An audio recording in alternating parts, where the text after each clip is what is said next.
Yo, what's going on, snipers, and welcome back to our Atlanta Thrashers franchise mode here in NHL 21. So in last episode, we simulated the last half of the season, and we had a very good season this year by comparison to last year, even though last year was a pretty good season.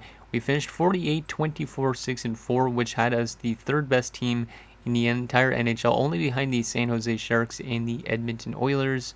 And yeah, so we're going to have home ice advantage throughout the entire playoffs, so hopefully we could take advantage of that. And we're going to be taking on the Montreal Canadiens in the first round. Last time we played them, which was 2 years ago, we lost in the second round. They have a significantly worse team than they did then.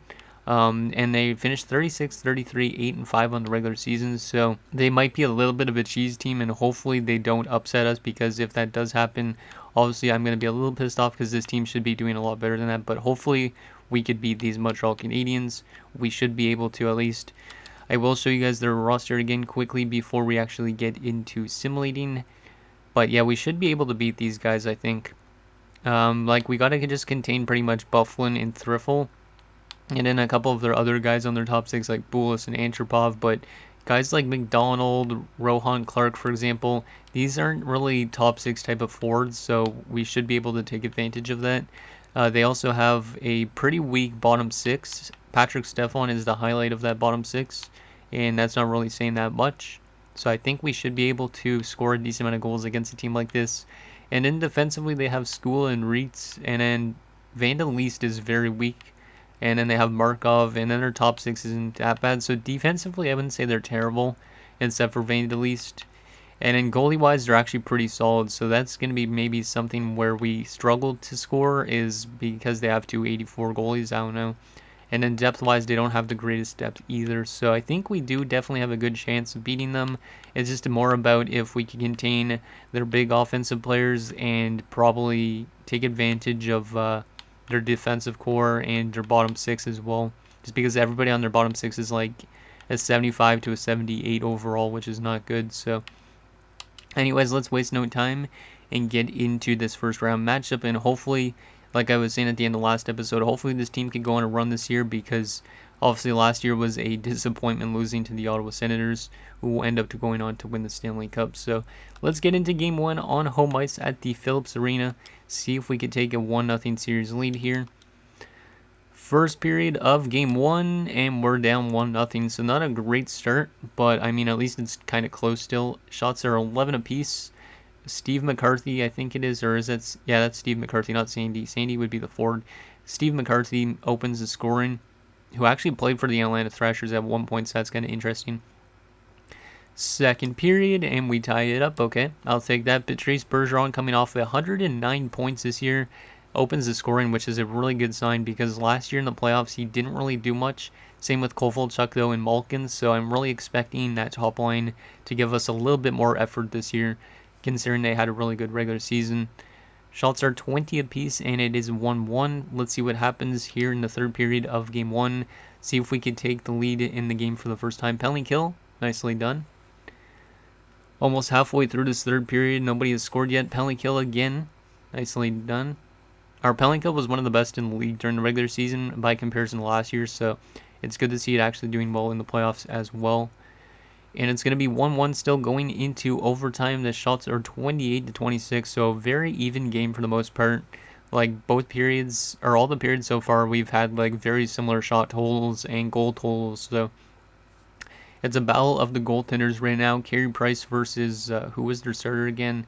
That Acton guy, I think it was, or something. Or unless they have Rudolph Schroeder in it. I don't remember what his name was. Oh yeah, it's Acton for their goaltender. Okay.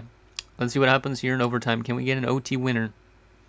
Who wants to be the hero? Kovalchuk or Camilleri or somebody? It's going to be Brock Bork. Let's go. And we took the advantage in shots as well at the end of the game. We end up outshooting them 32 to 31 and winning by 1 goal, only 2-1.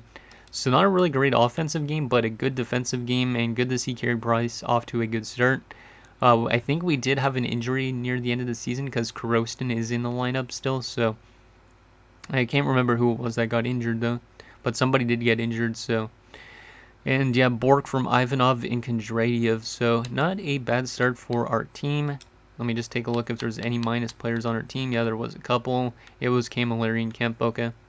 And a very good performance from Carey Price. Probably going to get first star of the game, I would assume. Yep. Price gets first star, Acton the second star, and Bork with the game-winning goal is going to get the third star of the game. So a very solid start to this round. Obviously, we don't want to have back-to-back shutouts in this series, because if we do, we're going to end up losing the next 4 games or something.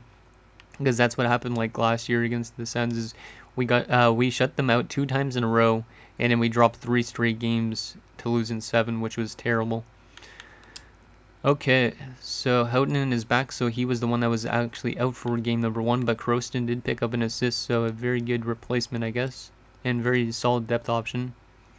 Houghton being back is good news, though, because he actually had a pretty good regular season as well with 57 points.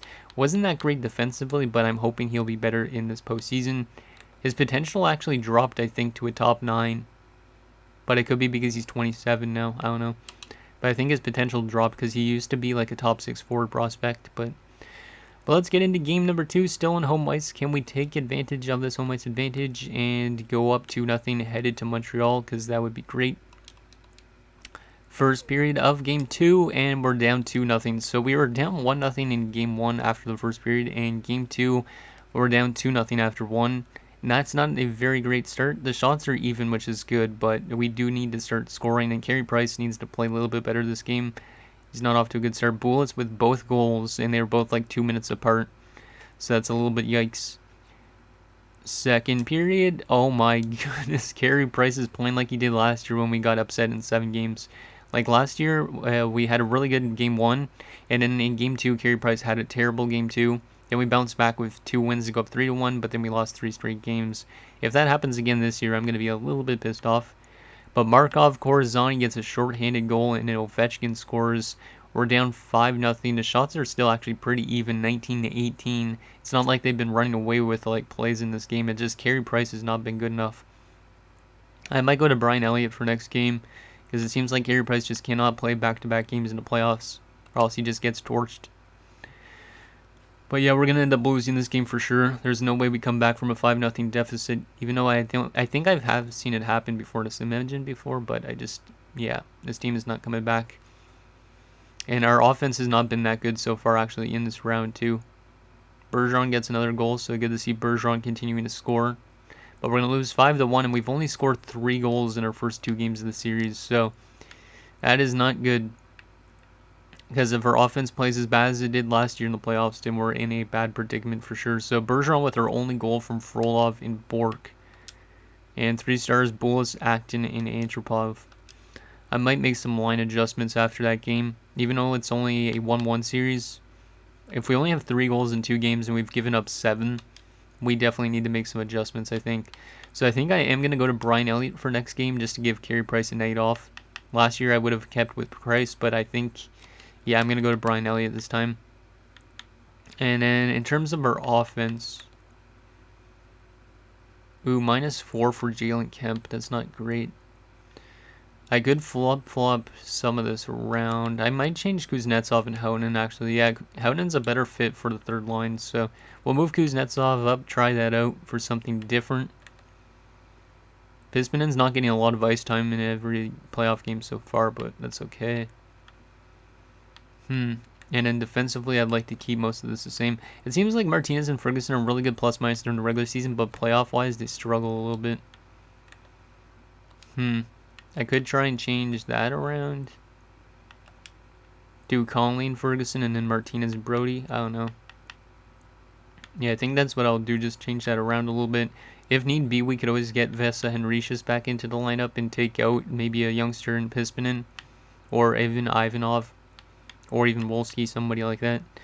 But hopefully our team could play much better defensively in this next game with Brian Elliott in net, and hopefully that could steer us into the right direction, and hopefully we could win the series, because if we end up losing to Montreal, I don't even know when we're going to end up winning with Atlanta. It's going to be probably similar to with Detroit, is where we got ousted so many times, and then eventually we finally won one.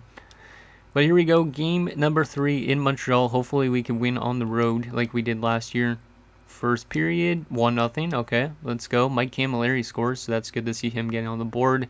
We're outplaying them badly in this first period too, 14-6 the shots. So The last 2 games were pretty even periods for the most part. That one was an even period in terms of scoring to an extent, but shooting-wise, we had a lot more chances, so that's good. Second period, 2-2. Oh, I don't like that.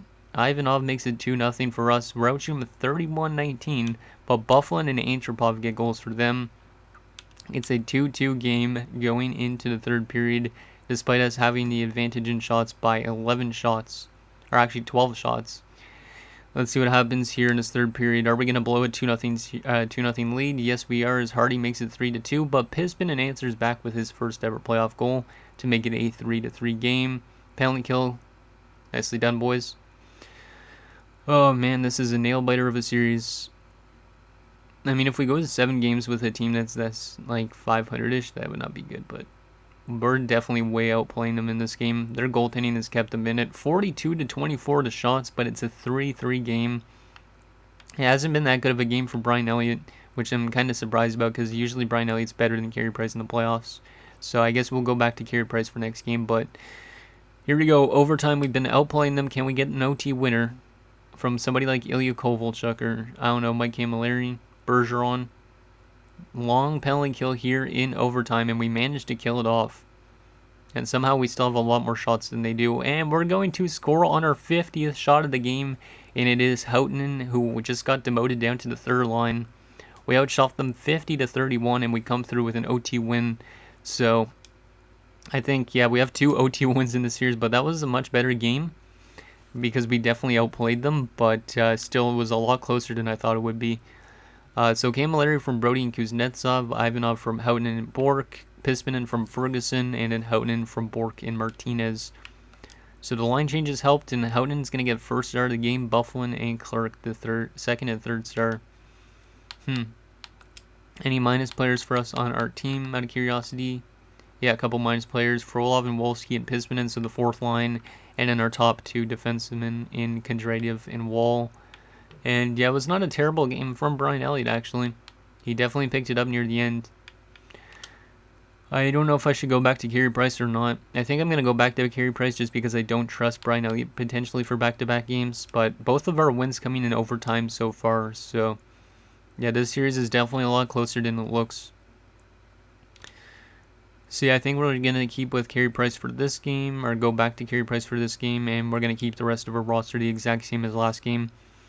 But hopefully we don't have to go to OT again, because I don't want to just keep winning in overtime, like winning by the skin of our teeth. I want games that will be like upsets to an extent. So here we go. Game 4 still in Montreal. Can we take a 3-1 series lead? Which is a little bit scary because we blew one last year. So first period of Game 4, and it is 2-2 after 1. I'm not really liking that defensively, but offensively I'm liking it. So Pispinen picks up a goal in back-to-back games. And then Skula and Stankoven score for Montreal. Patrice Bergeron gets his third, I think, of the series already to make it a 2-2 game. Shots are 14-11 in favor of us. But yeah, Carey Price has just not been that good again. Second period, we're down 3-2 as Jan Bullis picks up his third of the series on the power play. That's not good. Shots are 24-20 in favor of us. We're down by 1 goal. Let's see what happens here in this third period. Can we tie this one up? Penalty kill. And yes, we can tie it up. Evgeny Malkin scores. Let's go. Penalty kill again. Nicely done. And then McDonald, a 77 overall, makes it 4-3 for Montreal. God damn it. Carey Price has not been good. I feel like I should be trading away Carey Price at some point, honestly. And we're going to lose 4-3 in game number 4. And once again, we have a tie series. The shots were 36-32 in favor of us. But unfortunately, that goal from McDonald is going to be the game winner. So Pispinen from Wolski and Brody, Bergeron from Kemp and Kovalchuk, and Malkin from Frolov. Malkin's been way too quiet in the playoffs. Last year, he only had 1 goal. So far, he's only got 1 goal in the first 4 games. But every game has been a 1-goal game except for this 5-1 loss. I am very scared of Montreal and how they're simulating right now against a team like us. I might make some line changes again. I might go back to Brian Elliott again, actually, because it's not been a good performance in the playoffs so far from Carey Price. Like, when you have an 878 save percentage, that is not good enough. So we're going to go back to Brian Elliott for game number 5, which is a crucial game in the series. And I think the rest of our lineup might stay the same. Yeah, I think the rest of our lineup, maybe I'll change back our defensive core to the way it was before. But just, yeah, basically Brian Elliott's going to start, and the forward core will stay the same. But yeah, I'm very scared of how Montreal is simulating right now, because they shouldn't be simulating this good against a team like us, but they are. So they've gone to 2 overtimes, which we both could have lost those ones. They've beaten us 2 times as well, so they could have technically swept us, but we won 2 games in OT, so we got kind of lucky in a sense in those 2 games. But here we go, Game 5 on home ice. Hopefully Brian Elliott being back in the lineup is going to help us out here. First period, 2-0. Let's go. Wolski and Frolov. Leave it to the 4th line of all lines to come through with goals. We're being outshot, surprisingly, because we haven't been outshot in the opening period, I don't think, so far. 12-7, but we are up 2-0, which is good. So Acton's not playing too good for Montreal right now. Second period, 4-1. Let's go. Frolov and Wolski again. What is this? Why is the 4th line all of a sudden scoring all these goals? And Bufflin scored a shorthanded goal for them. So we've given up 2 shorthanded goals, which I'm not really fond of, but hopefully that cleans up a little bit as we get through the playoffs a little bit more. Shots are 23-17 in favor of us, but we're up by 3 goals to start the third. Let's just lock this one down, boys. There you go. Kovalchuk makes it 5-1 early. But good to see Kovalchuk finally score another goal, because he hasn't scored in a while, I don't think. But our 4th line has been really good when it needs to be. Wolski and Frolov both with 2 goals in the first 2 periods. And yep, we're going to win 5-1 in game number 5. And we have a 3-2 series lead. And we have a chance to eliminate the Montreal Canadiens. Hopefully we can do so. So Frolov from Wolski and Pispinen, Wolski from Frolov and Brody, Wolski from Kondratyov, and Frolov from Wolski. So Wolski had a 4-point night in the first 2 periods. Talk about a clutch player. Maybe like a JG Pajot style player. I don't know. And then Frolov had 2 points, or Frolov had 3 points as well. Very good game from those guys. And then obviously Kovalchuk picks up a goal from Kemp in Ferguson late as well. That was actually his first of the playoffs too. And plus minus wise, our second line was minus, which is not good, but not terrible.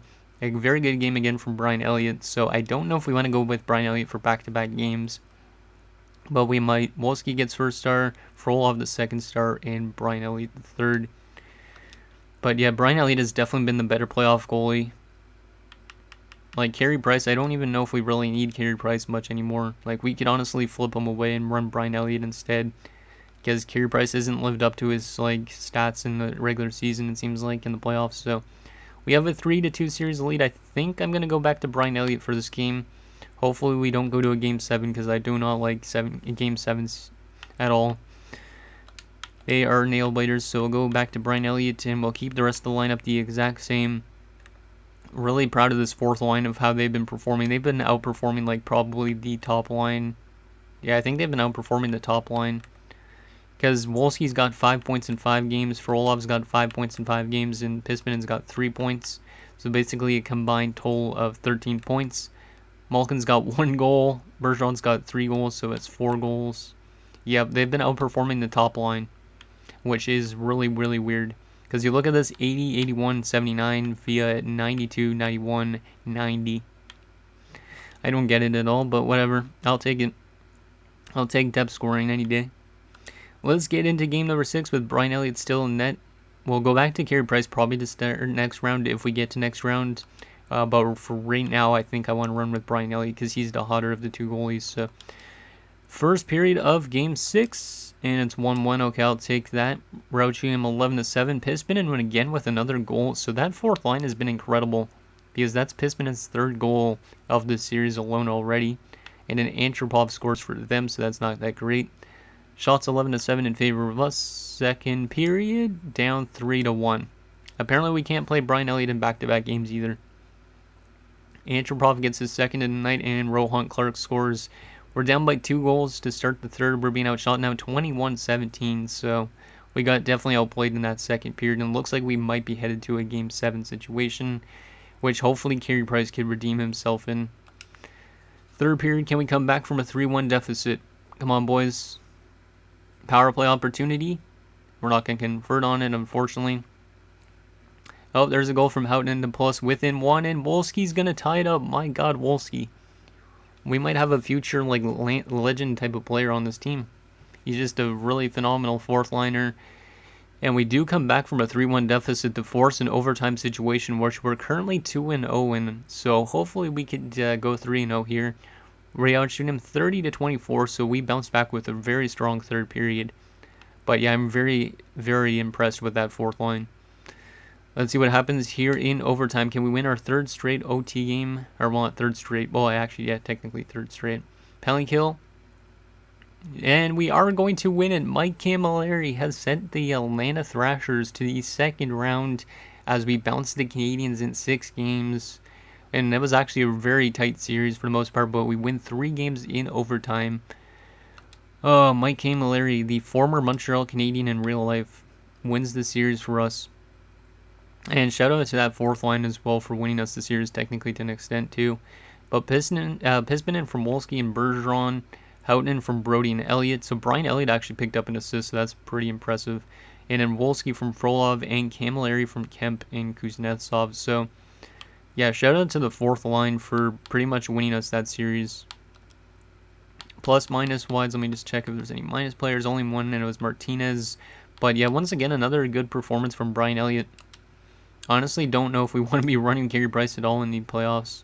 So Antropov gets first star, Wolski gets second star, and Pispin in the third. But yeah, really good depth scoring. Our top line didn't really do as much as I was hoping, but we do get to the second round, which is good. So let's take a look at our player stats for the playoffs, and then we'll take a look at who we're facing in round number 2. So what do we got for player stats? So center-wise, Frolov was fantastic, 6 points in 6 games. Yeah, he was really good. Last year he had no points in the entire playoffs, but this year he had 6 points in 6 games, so that's really nice. Bergeron 4 points, which is pretty solid, especially because he had 3 goals. Houghton 3 points. Kuznetsov only 2 points and no goals. A little bit eh. Malkin once again very quiet, 1 goal in 6 games, and Karostin had an assist in 1 game. Left wing wise, Pispin was pretty good, 4 points in 6 games. Kemp was pretty good. Yeah, it looks like just in general our depth scoring was really good, and especially that fourth line. Like I said, I can't say enough good things about that fourth line. Wolski 7 points in 6 games as a fourth liner, plus 5, and he was only averaging .852 on ice. That is ridiculous. And then Bork was actually pretty good this year as well so far in the playoffs, so that's nice. And then defensively, Brody was a plus 7. How is Brody our best defenseman right now in terms of plus minus? Doesn't make sense because normally he's always the minus player. But there you go on the defensive front and goalie wise. Yeah, Brian Elliott way better than Carey Price in terms of playoffs.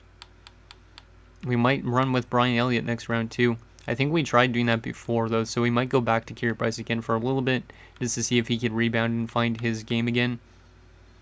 But yeah, pretty good first round in terms of depth scoring, especially from that fourth line, who was comprised for 17 points in 6 games. And they were combined plus 14 as well, so that is great to see. Okay, now who are we going to be taking on in the second round of the playoffs? And hopefully we do have a chance to beat whoever it is. It is going to be the Carolina Hurricanes. Okay, we've never played Carolina in the playoffs before. They finished 37, 30, 10, and 5, so another team that just finished above 500. So that's a little bit scary. Let's assume up to game 1. There we go. Let's take a look at what their roster looks like as well as how they simulated during the regular season. We'll actually take a look at how they simulated during the regular season first. So they finished, they were the last team in our division that made it. But in terms of goals for, we scored a lot more goals than they did. They scored 260, we scored 302. They were a pretty good defensive team this year. Yeah, so that's where they're good at. It looks like it's defense. They allowed 248. We allowed 235. Power play wise, they're better on special teams, while at least power play wise than us. 22.9%. So we definitely got to contain their power play. And penalty kill wise, they were worse than us by a little bit. But still pretty solid. Let's take a look at what their roster looks like. What do we got for matchups still though? Dallas and Colorado, Edmonton and LA. Us in Carolina, and Toronto and Ottawa. Oh, man. Let's see what Carolina's got. Okay, so the Carolina Hurricanes have a first line of Ruslan Fedotenko. We know he's a playoff performer, at least from in real life in 2004. They also have Omar Goodbranson, who they just brought in from Buffalo. Yeah, I was debating about maybe going for one of those guys from Buffalo, but like their asking price was a little bit high. So Goodbranson's in Carolina. That's a pretty good pickup from them.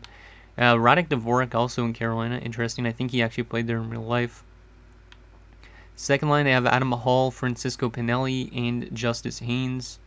Third line, Bo Shore, which is a really cool name. Low elite kind of player. Walter McKee and Yaroslav Likachev, our former player. Of course, he's in Carolina now. Didn't really do too good with them since getting dealt there. And then fourth line wise, they have Edward O'Neill. They also have Francois Dezay and Jaden Marquard. So overall wise, their roster is not terrible in terms of forwards. They do have some good center depth. So they could definitely maybe win a lot of faceoffs, and that might help them win games. Defensively, I could see why they're one of the better defensive teams, because they have Juha Antila, who was the probably best defenseman. Yeah, he was the best defenseman in points this year with 60 points. He's playing alongside Shea Weber, who was originally drafted by Carolina in this, because he was the guy I made. And then on their second pairing, they have Steven Endress, who was in Ottawa last year, wasn't he? Yeah, he was in Ottawa last year. I knew I recognized that name from when we played them. And then also they have Andrew Ferentz, Callie Backlund, and Adam Medano. So overall wise, their defense, I'm not saying is fantastic, but they do have a very good top two. One of the best probably in the league. And then obviously they have a stud goalie in Pekka Rinne, who I think they drafted as well, unless he got traded to Carolina. No, he was drafted by them in the first year. And they also have Nicholas Callahan as their backup, so their goaltending is very good. And I could see why they kept the puck out in the net a lot during regular season. And then in terms of their depth players, they have Brady Dixon, Steve Monador, and Callie Olson. We actually had Monador at one point, didn't we? I think. Yeah, we had him briefly for one season. So overall wise, I think it really just comes down to if we could score on, actually win faceoffs against this type of team, because they look like they're just a very good faceoff based team. And in defensively, if we could score on this top two pairing, which is going to be very hard to play against. And also if we could actually score against one of these goalies, because both of them are really good. Like if Pekka Rinne went down with an injury, Nicholas Callahan could probably step up and do a decent job. So anyways, guys, that's going to do it for this episode of our Atlanta Thrashers franchise mode. So in next episode, we will take on the Carolina Hurricanes in the second round of the playoffs as we look to get to the conference finals for the first time in 4 seasons. So let me know what you guys think down below, and I'll see you guys next time.